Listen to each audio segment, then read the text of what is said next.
Mbote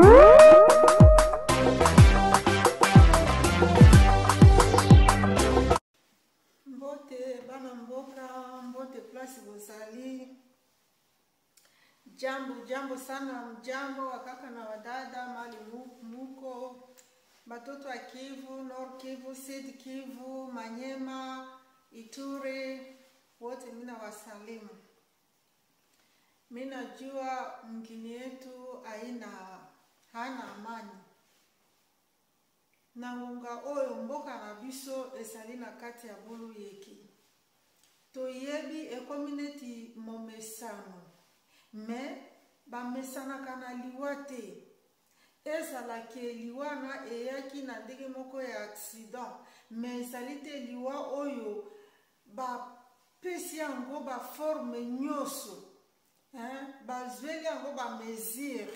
Ezali liwa oyo bazosala na kolongola bomo inakati ya mutu na makasi.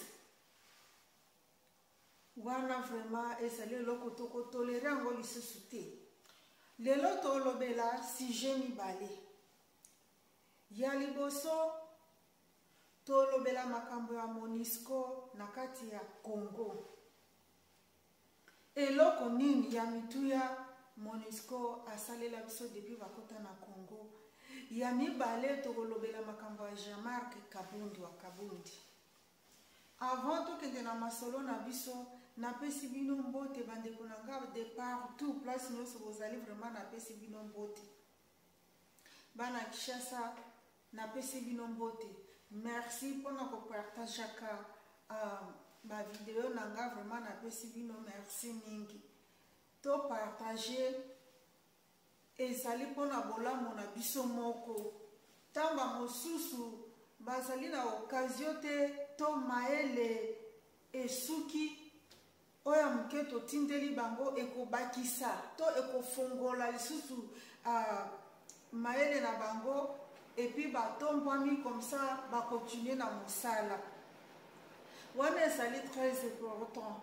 Soki tozwi video to kabola kango to pesa kango pe baninga mosusu ekosala malamu. Bandeko nyonso ba jeune garçon ya Kishasa na pesi bino mbote. Ba kijana bote wa Kivu mina wasalimu sana, mina wasalimu la voix de Kivu. Mina kufataka kila wakati vraiment mina kusalimia sana. Nasema courage na kazi ambayo kunafanya. Avant tuende na masolo yetu, avant tokende na masolo na biso toyoka na nzembo andeko na biso Aribo Senzo boko eskizenga po na osala vraiment na opesa message wana na langue mibale na obando sangisa Swahili pena Lingala. Malgré totika mboka ta tozaka mkekala mais pona esprit wana ya kimboka ya kikoko ezaka na kati na biso malgré tout totika jamais kobosa na lokota na biso complètement tobundaka kaka au moins que tobungisa ngo nyonso te yangwana ta mosusu bako ebeta makadisi d'ici par-ci par-là boko prendre kaka po monobeleki mingi na mutu. Merci. Avant toke na masolo na biso tolanda nzembo ya ndeko na biso résistant combattant Aribo Senzo. Garçon oyo asacrifiaka vie na ye. Atiaka vie na ye na danger. Pona kosalela mama Congo banzembo. Pe bandeko banzembo ya ndeko na biso Aribo Senzo. Ezalaka banzembo moko o ezali ko réveiller ba esprit na biso. To tango yoki nzembo na vraiment obité, il y a quelque chose qui ne va pas. Mais bandeko soki bosi nzembo ya na biso ya leki na biso to ya ndeko na biso ya mobali kombata excusez Aribo Senzo boyo kaka nzembo wana pe bo partage kango de partout ekozala malamu pe ekopesa isusu courage akotinaka konzembela mama na biso nani mama Congo nzembo pe nzembo na biso ba patriote ya solo to salelaka yango to lakisa yeke effort na ye ezokende na mai te ok ekosala malamu biso bandeko nyonso ya basi mpe mibali ntango oyoki loyembo ya ndeko na biso Aribosenzo asengaka mbongo te ye moto atiaka maboko nde na poshi akoti na studio asali nzembo boyebiki kokota na studio ezaka nango kaka eloko moko ya facile te asali nzembo atie bamoye na ye age alors apesi biso nzembo wana mpe ya ofele tosalelaka yango ekosala mpe malamu ekopesaka ye mpe courage mpo mbala nsima akotaka lisusu kosalelaka biso banzembo surtout bandeko na biso baoyo ya YouTube baoyo bosalaka bavideo na bafacebook vraiment botiaka nzembo wana ekozala malamu mingi merci tolanda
merci ndeko na biso combattant résistant oyo ezali nzembo ya éveil patriotique ntango tozolanda nzembo na ndeko na biso Aribosenzo epesaka biso bamosusu oyo courage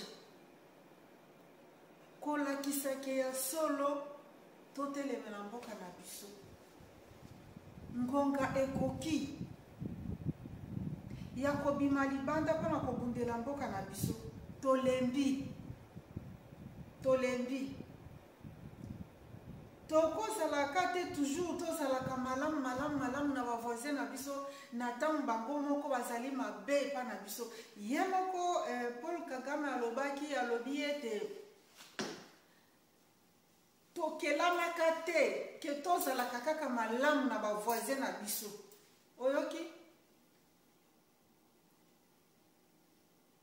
alobaka ngo ye moko na monoko na ye ke tokelami te na mokili oyo kaka po ete tozalaka malamu tozalaka na relation malamu na bavoisin na biso ntango moto ye moko amiyebi ke epa na ye bokamaraderie ezalaka te epa na ye bondeko ezalaka te yo okobenga ye mon frère mais na kati ya motema na ye ayebi ke yo ozali ennemi na ye à quoi ça sert?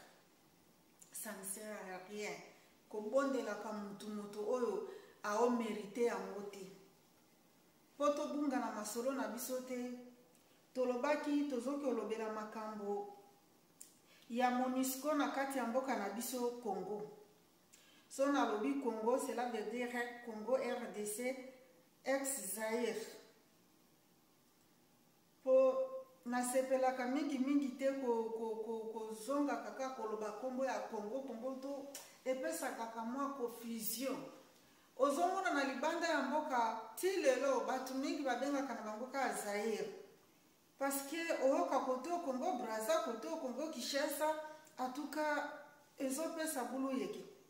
C'est mieux que soki tozongisaka taka mboka na biso totika yango kaka efandaka na kombo ya Zaïre engaki ezala mieux mpo na Zaïre bozoba ya bongo ezalaki te bazaïrois bazalaki mpenza bato ya matata soki batelemi vraiment batelemi mpo na mboka na bango mais ntango tokoti kaka na Congo ezongisi biso na esprit ya colonisation na ntango ya babelge yango wana tokomi osouffrir butu na moi toza na kimia te na kati na biso lelo toye kolobela makambo ya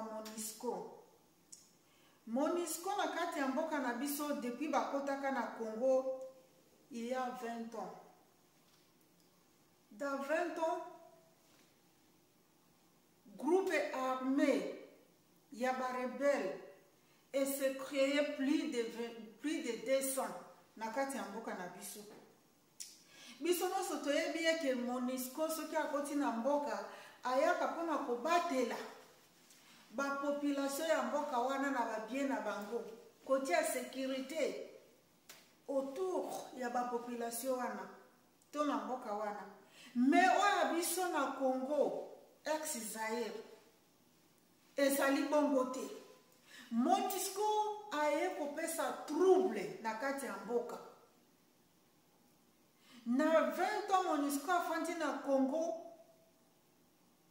trouble et se multiplier fois 100. Nombre ya bato bakufi eleki kutu nombre ya bato bakufaka na deuxième guerre mondiale.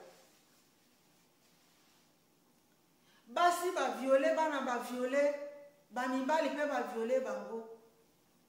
Ti lelo ezo continue kaka. Boya bisanga eloko nini MONUSCO azosala na kati na mboka oyo ya Congo RDC ex-Zaïre. Mission na yo MONUSCO na kati ya mboka na biso ezali nini? Pour na kati ya basoda ya MONUSCO okuta basoda rwandais, basoda ougandais, basoda zambien, malien, somalien, érythréen, Afghanistan. Bango nyonso mokili mobimba baza na kati na mboka wana. Alors que soki koyo tali susu na kati ya barebelo bazotungisa biso bapeo nyonso na tangi bango barebele na bango baza na kati na mboka na biso. Mais toloba nano vérité ko toloba nano vérité. Biso penza bana mboka tozokanisa nini? moto afandeli bino na kati na mboka na bino pendant 20 ans bazoboma kaka bandeko na bino butu na moi eloko ya malonga mpe na kati ya mboka ezali te tokoloba ezali faute ya nani? À qui la faute? Who is to blame?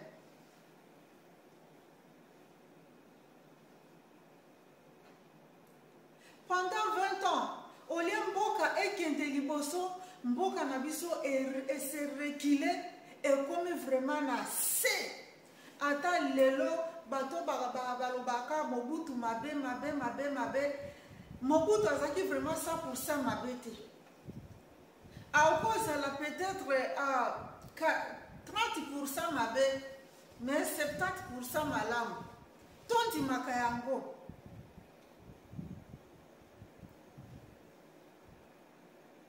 Po ezana batu mingi o bazana kati na mboka wana bazwaka bomengo na tango ya epoke ya Mobutu.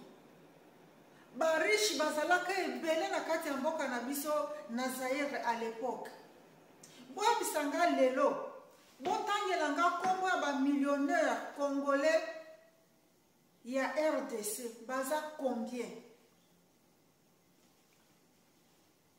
Et okozala chef de l'État azali wana pona kobatela mboka pona kotonga mboka na ye mais oya biso tozali ba bolole ba chef de l'État na biso bazali ba bolole. Pona nini na lobi bongo?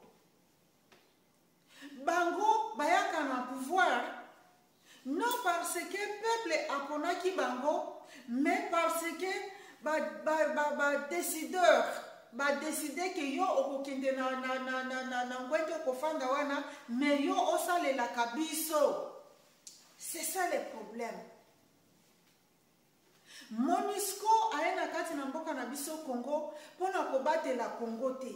MONUSCO aye na kati ya mboka na biso Congo pona kobatela batu na bango ba oyo bazali na kati ya Congo bazo pie mosolo na biso. Aye kobatela bango. Aye kobatela biso te. Aye kobatela ba agent na bango. Bo bazali na kati ya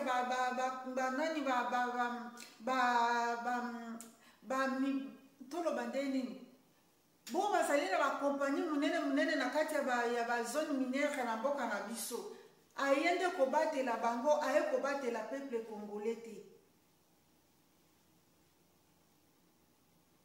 Na Ituri kuna place nani usine ya Kilomoto ezali. MONUSCO chaque samedi akenda kuna na usine na bamituka na ye komema ba kokenda ngo na aérodrome po emata petit porteur ekende destination ekoni. Wana nde mosala MONUSCO ayaki kosala na kati na mboka na biso. Et yo peuple congolais tango bandeko no batelemi balobi te bamiyibi ana bakende yo lobi te tokokanga bino ozwi lisasi pa obeti mwana mboka obomi ndeko na yo. Esprit nini? Tokolandela moto oyo leader oyo apesaki bamakanisi wana po babengana ba MONUSCO tokolandela ye bokolandela ye nini? Azomundela mboka na ye. Batoto ya Kivu, Goma, munisikilize mzuri. Mina atabaambia hivi. Munaona venye mulifanya jana? Hivi haiko kitu. Munapasha kujiorganize mzuri sana. Mujiorganize mzuri sana. Munaona kitu ambayo ilipita kusirlaka. Muone bale ba population ya Sirlaka kitu ambao bale walifanya juu ya nchi yabo. Baliteseka sana kama shie depuis bo walipataka independence.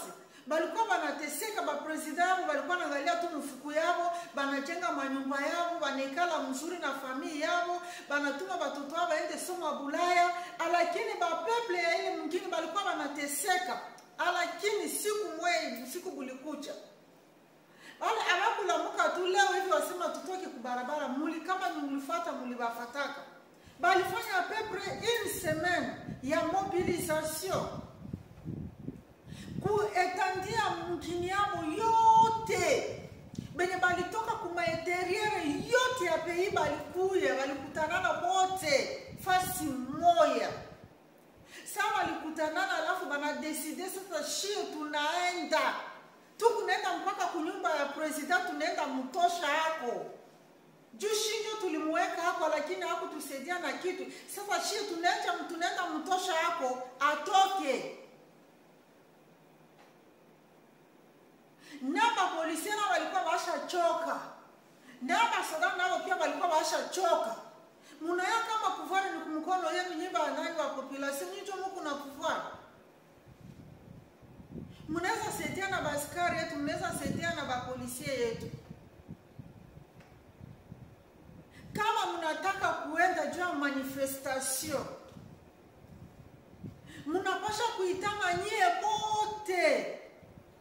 Benye kutoka kumasisi, benye kutoka kumaruchuru, benye kutoka Jomba, fasi yote munaitana, munakia pamoja, alafu munadeside, munashuka kubarabara. Mina waambia, hakuna mtu ambaye atabastope. Juu hakuna tafasi ni inchi itapita.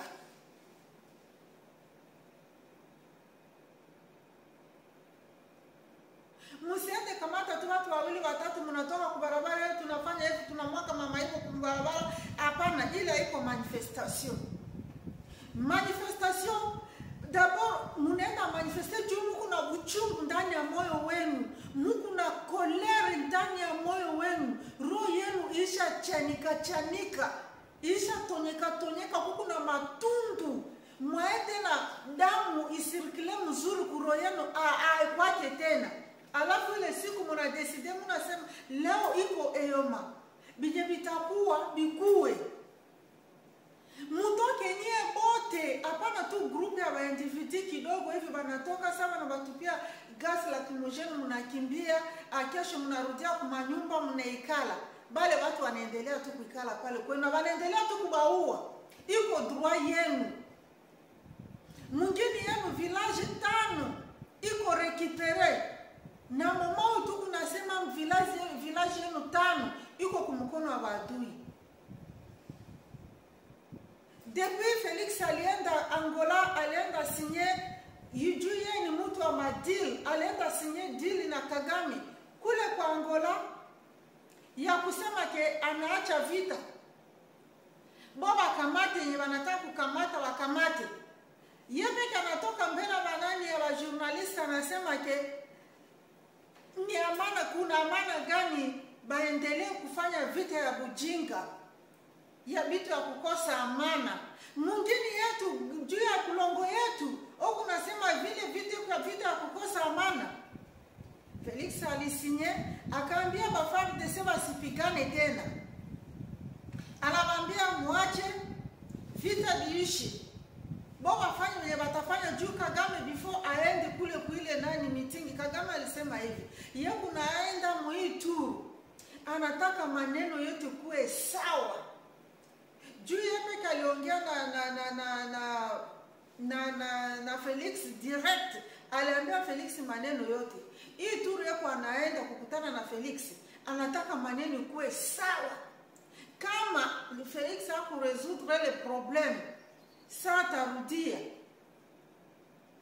Tujitayarishe. Njoo vile ilikuwa neno nilitoka kwa mdomo yake.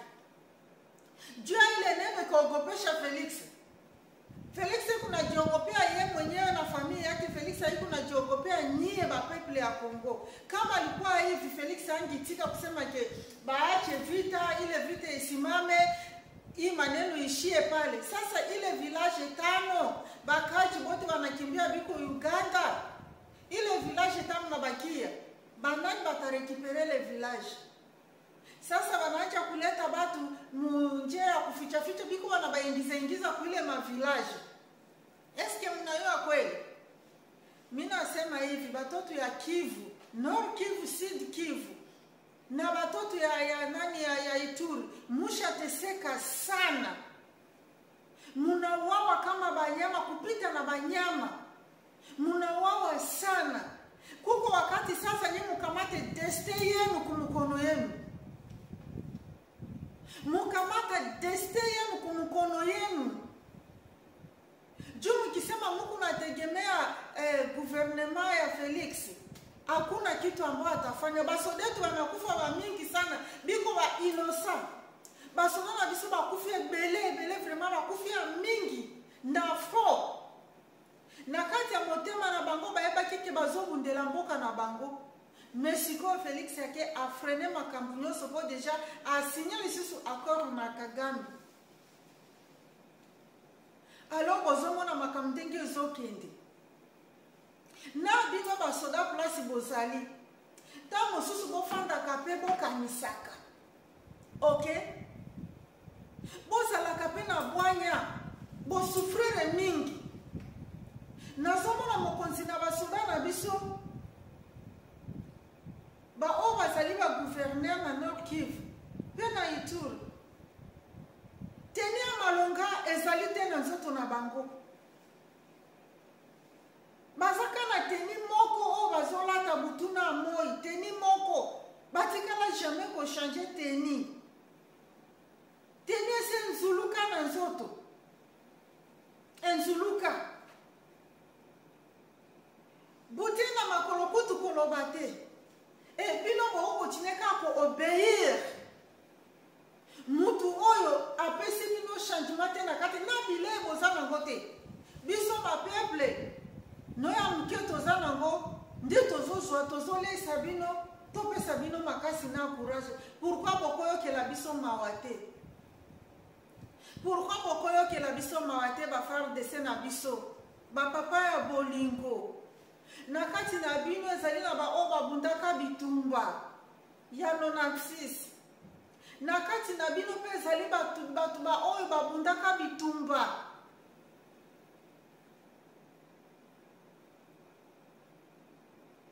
Na tango ya Mobutu, eske bozokanisa nini bino bozali ba papa na ngai? Basoda na biso ya FARDC, bozokanisa nini? Bokotineka na souffrance ya bongo ti wapi? Kama mbongo mukio baopesa bino baokosa kosaka bino bala na ndenge bofandi boye. Batwana baza pene ya kokota Rumangabo. Un jour bolala kabo na butu bosutuki pa bakoti deja Rumangabo. Alors bino oboko pakata lisusu mpango bokei ndenge bosalaka na 96 na 97 botika biloko nyonso bibundeli pe bokimi lisusu bokei bokende wapi? Mboka ezalo ya bino ngana okondane bino te na 97 po ezalaki complice ya bakonzi na bino ba o batekaki mboka. Bibundeli nyonso batindelaki bino bango bazwaki yango baki bapesi yango baenemi na bino. Je ne crois pas que salema lisusu na ngonga o bino moko bozomona mboka na bino ezokende. Il faut mboka na ekei pour tout. Bosala nini po bo récupérer yango?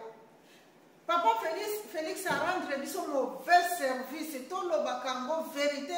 Vérité ezali kaka vérité pe vérité kotikala kaka vérité. Il fallait pas Félix akende kotisa pays na biso na Est ya communauté ya Est ya Afrique. Na tango yebi ke ba pays agresseur na biso bazali nde na kati ya communauté ya Est ya Afrique. Wana ezali Uganda, Rwanda na Burundi na Tanzanie po bayaki kobundisa biso na 97. Ekobanda ndenge nini lisusu soki basalaka badili na bango ye na nani na kamere po bakende kozwa pouvoir mbongo bazwaki yango ya communauté ya nani ya Est Afrique basangisaki bambongo bapesa bango mpona bakampagne na bango. Alors promesse o bapesaki bango ke tango na okoma président atuka na kozwa mboka na nga na opesa yango bino yango anende sikoyo akokisi bilaka oyo asalaka na bango avant koma président. Ezali mawa mpona biso bana mboka tozo nyokwama souffrance ekokontinue boetimbola nini ti de génération en génération tokontinue kaka na kati ya souffrance. Mboka eza na bitumba Félix oyo apumbuki akikuna na congé bato baloba te soki moto alobi moto wana akomi moto mabe mbongo oyo Félix aki osala nango congé ifale mbongo wana Félix azwa atindela basoda na biso bilei kuna place bazali bazonyokwama baa na place ya kolala te bana biloko ya kolia te ifale bazwa mbongo wana atindela basoda kuna na front place bazobunda ifale mbongo wana azwaki osombela basoda na biso bateni balata na basapatu mpo bazwa makasi kotambolaka na banzela komataka bangomba kokotaka bamai koleka banzela na bangunda nyonso bazoleka na nani na jambiere na makolo. Depuis quand bomona soda azokende kobunda alati jambiere na makolo esprit na elongola na kati na mutu na bino basoda nga na mwana na bino na oyebisa bino we botika kolala pongi mobali azaka mobali botika koyoka intimidation ya bato mosusu botelema faire de ce message oyo ezali mpona yo telema papa botelema bosinye kaka une fois pour toutes bosilana na bango na mokonzi na bango.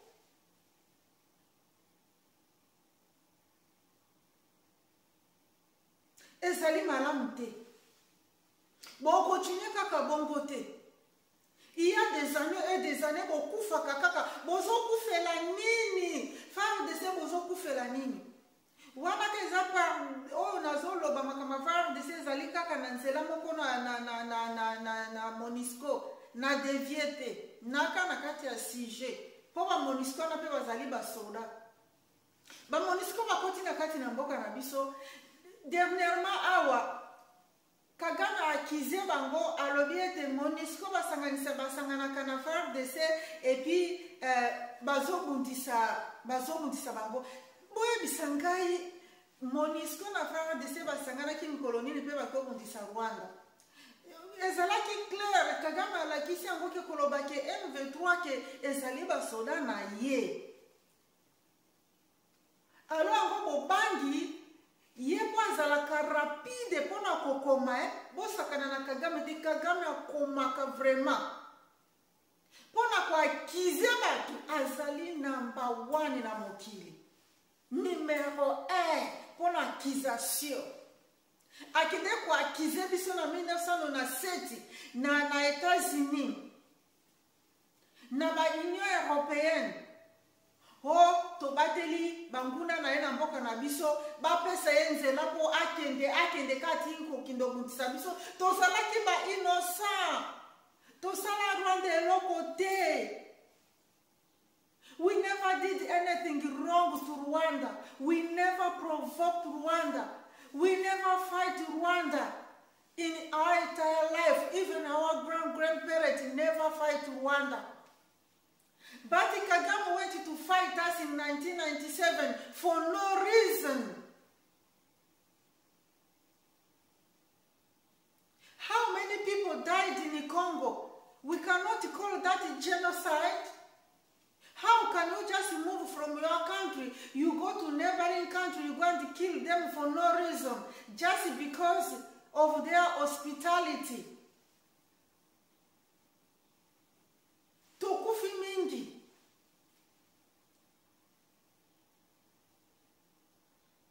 And today in Rwanda, Kagame have also refugees. Maybe some of the refugees, they were also criminal, who knows? Maybe they killed the people where they came from and then they went to hide there in Rwanda. Have you seen any president of those, where those refugees came from? They told Kagame, we want you to send back those criminals to our country, we are going to punish them. Have you seen it? No. But why always Kagame wanted to put pressure on Congo, These people flee Rwanda, all of them are not criminals. Many of them are just normal civilian people who flee the country and enter to Congo. They are refugees. Human rights, where are you? UNHCR, UN, where are you?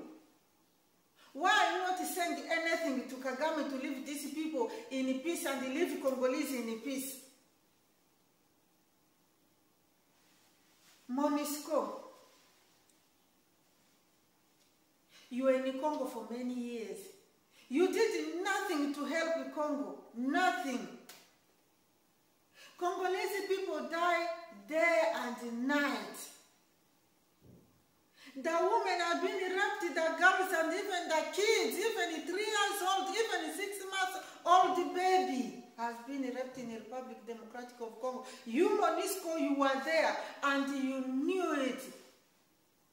This thing was happening just in front of your eyes. What did you do to stop it for 20 years? 20 years in the Republic Democratic of Congo, MONUSCO. What did you do to stop all this kind of crime happening under your nose? Nothing.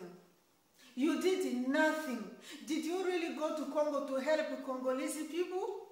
Or you went to Congo for your own business? Be honest. Be honest. Toya kozongela mkema kambuna Jean-Marc Kabundi. Jean-Marc Kabundi, soki lelo souffrance tozana ngona kati ya Congo, ezalipo na Jean-Marc Kabundi. Soki Jean-Marc Kabundi atindika kafachite ke si longola signature na yo, ambelelo tozwaki moto ya maele ya makasi. O azaki na maela ko developer mboka na biso. O azaki na maela ko sukisa ba groupe rebelle nyonso na kati na mboka na biso ye Martin Fayulu Madidi ba peuple ba vota ye 62% na motema na bango nyonso po ba yeba kike azali mwana ya mboka. Jean-Marc Kabundi ayebisi fachi longola signature na yo. Fachi alongoli signature na ye na complicité ya Vital Kamerhe. Bomona Vital Kamerhe neti mosatu lokuta balobaka mai ya kimia microbe etondi na kati. Bosalaka angele na tata wana. Bomona ebongo te. Amitiaka mosatu mais en réalité azali koi o alati pose ya meme yangwana memi fachi bakena fachi ti wapi na Nairobi bakosala badili na bango ya salite bazongi bae koiba voix ya peuple na complicité na bango ye Joseph Kabila. Joseph Kabila kanisa kike oui ndenge mazali boye akopesa azo voya Fayulu apesa ngo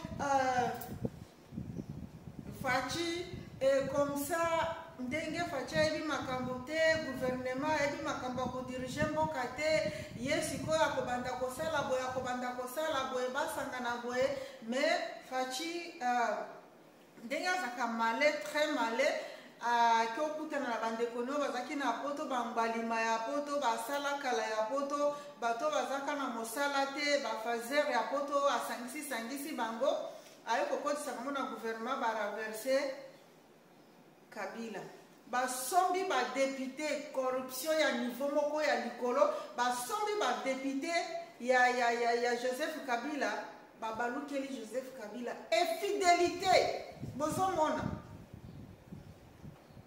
o bazalaki na Joseph Kabila lobby Joseph Kabila soki par erreur olali oyo kolota ke na ntoto okomi susu président ya Congo kozalaka susu na confiance na mutu moko te na lobby te okozonga na lobby soki oloti na ntoto oloti penza na ntoto oza na pongi oloti yo lisusu oyo vote Kabila oyoki baonzembela yo na kati ya ndoto kozala su na confiance na bato wana te meka kozala na mayele kolobaka ezala to oza lelo président ya Congo te me ya mboka mosusu to ozongi kozala président na Rwanda problème ezali te mais oyo bandeni lokodirigaka mboka wana. Parfois moto akozala malamu mais bakoseye na ye bakomalmene ye batinda ye na nzela ya mabe. Mobutu azalaki malamu mais bato ya libanda nde bato bakosaka ye bautilize nsima baye kobwakisa ye. Même chose na Kabila bautilize ye babwakisi ye na Faci yo mpe bautilize yo nde sikoyo ekozala mpe bango te. Peuple nde akobwakisa yo mpo bosi bosali baplan na bino nde nyonso bosala mpo boyiba lisusu voi ya bapeuple na 2023 me na mbala bokolonga te. Peuple akokweyisa yo olinga te, peuple akokweyisa yo. Jean-Marc Kabundi nazongeli yo nasalaka émission moko année passée nayebisaki Jean-Marc Kabundi ke nzambe akofrape yo, nalobaki ke nzambe akofrape yo mpo makambo oyo oyaki nango na kati ya mboka ezalaki vraiment moto. Nayebisaki yo Jean-Marc Kabundi bakonzaka mboka na kanda te, yo ozali moto ya kanda makasi. Nalobaki ete bakonzaka mboka na kanda te, il faut kozala na boboto, kozala na kimia na kati na yo. Bato oyo ozokonza bazali banyama te, bazali mpe bato lokola yo na makila na yo, bazali mpe bakongole ba ex-Zaïrois. Zala na bango na malembe. Jean-Marc Kabundi akomaki neti ye nde sikoyo roi ya Congo. Atambolaka kaka na mbeli boye, aokende kaka na mbeli. Aokende kaka na mbeli, akuti mutuka chu atubi bapine. Akomi awa chu atubi bapine. Jean-Marc Kabundi malembe. Moto akumba mutuka so alekaki na parerera eleki to eza pe erere te mpoka nzele kana désordre, nzele ezalaka kutu te. Aleki kote o Jean-Marc balusa mutuka zonga kuna. Jean-Marc Kabundi nayebisaka o papa bongo te. Avant tobola pine ya bato na nzela yo so bongiseli bango balabala oyo ete baparking place bako parkinge bamutuka na bango soki bake shopping ezali te. Yo lingi siko bakende bakotisa mutuka na kati ya shop ya bato baparkinge na nzela mpo bazali na parking te. Place ya parkinge mutuka ezalaka te mpe balabala ezali te. Ezali eloko mosusu na loba te. Mais okumbaki Congo na mapeka na yo obosani ke Congo eza kilo, obosani ke Kinshasa yango moko nano kilo eleki ekitisi yo na se ba ekwesi yo.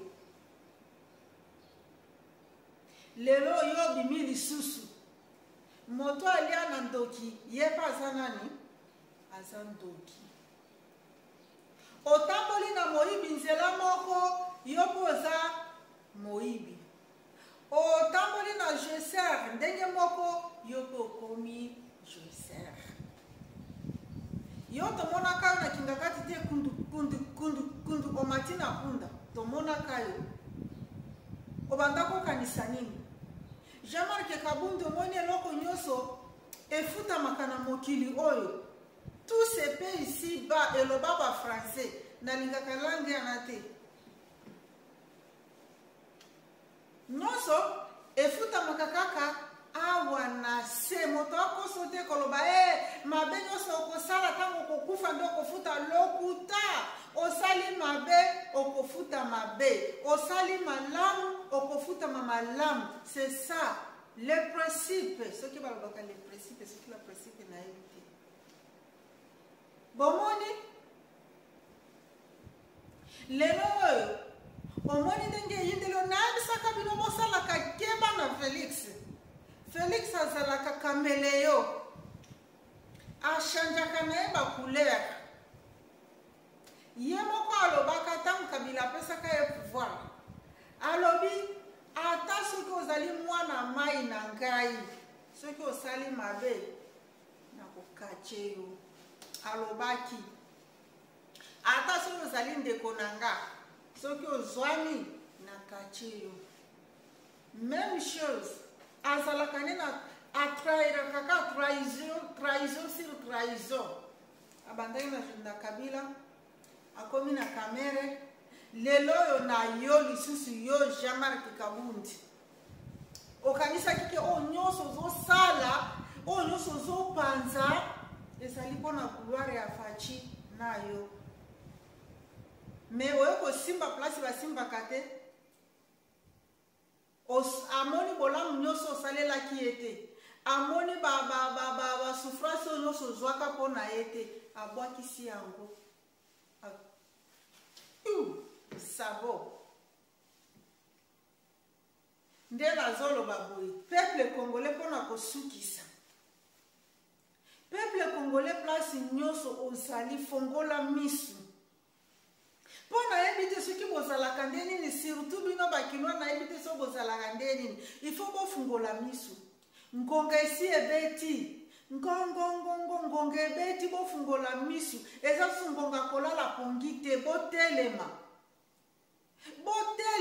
bolata kanda botelema moto nyonso aza na matoi ya koyoka ayoka bomeka te ezala na ndoto ezala ndenge nini kokende un jour boke ovote Jean-Marc Kabundi ke un jour alala boalamuka comme président de la république bokoyoka eloko bosi bozwa fimbu ya mabumu akobanda kotandika bino fimbu ya mabumu nayebisi bino na kati ya balabala yo oyo baokumba ye na cortège boye amoni kaka embouteillage akokita na kati ya cortège yo lana na se ye moko akozwa fimbu shikote bomeka te ata na ndoto azala ne kaka député me bomeka te ata nde nini komeka ta mikolo moko te mpo namoni avenir ya malamu mbuma ya malamu na kati ya Jean-Marc Kabundi te namoni te mpo Jean-Marc Kabundi abandaki kaka na mabe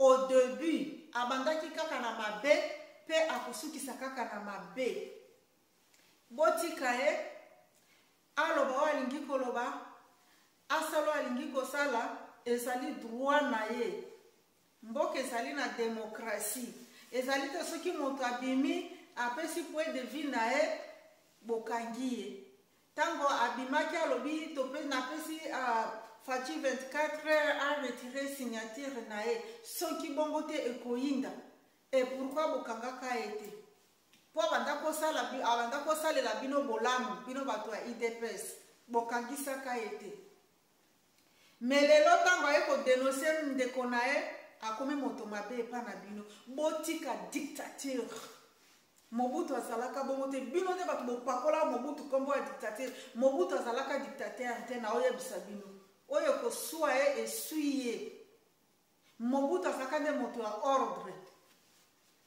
mpona kotia ordre mpona lokoso ya pouvoir bino bato ya IDPS boye kopakola ye kombo ya budictateur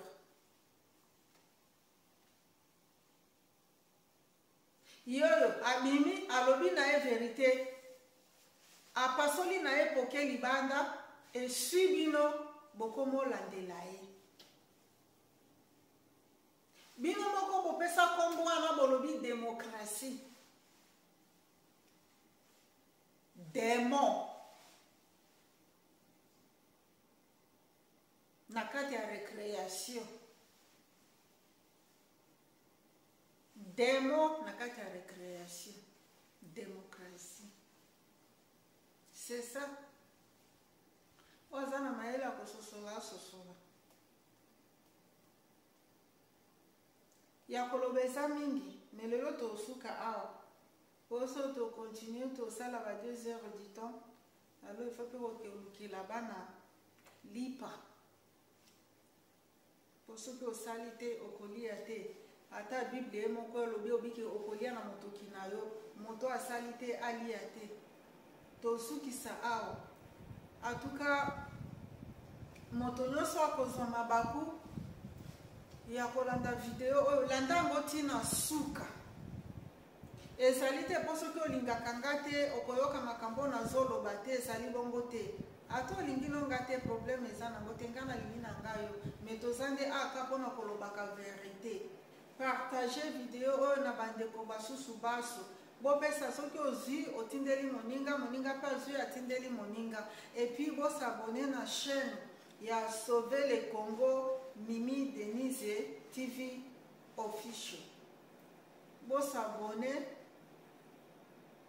po bozwaka banouvelle toki ya sikeye ekoti ozala moto aliboso kozwa yango bopesa maboko kosungana na vie ifo tosunganaka eza mpona bolamu na biso moko.